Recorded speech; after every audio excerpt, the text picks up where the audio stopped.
twese uburundi bwose bwoba igihugu c'abahanuzi. Reka rero ndabakeze mwebwe bene ishengero Methodiste ini.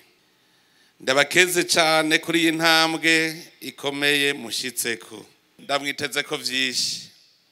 Niteze vyinshi ku ishengero ryanyu rya Methodiste ini ko mwamutoye ngo abere indongozi. Igihe twashinga amakoperative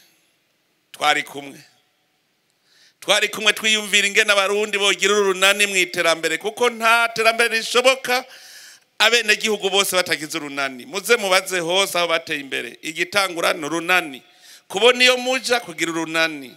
Twari kumwe. Ndazi neza yuko rero ishengero ryanyu mugiye kuba akarorero mwiterambere, muri kumwe na Musenyeri Nsinzohagera Emmanuel. Ndazi yuko mugiye kuba akarorero mwiterambere. Hariho ijambo nama ndiko ndabatekerera iminsi yose cyane cyane mwebwe mu mashengero. Ntibikwiye gusa ko muvura imitima, mutegereza kuvura n'imibiri, kuko umuntu atafunguye naho uravuga ntiyumva, ushonje ntiyumva naho uvuga gute. None muzokwigisha batabumva. Nico gituma mutegerezwa no kurondera bibabumba ku mibiri yabo.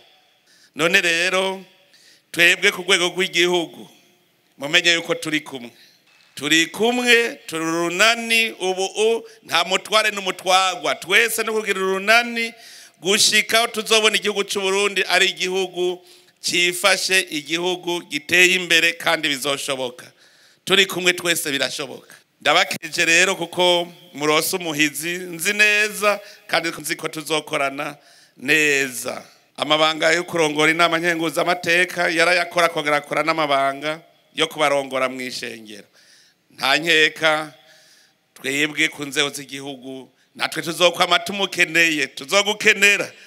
Ntaho uri mu Burundi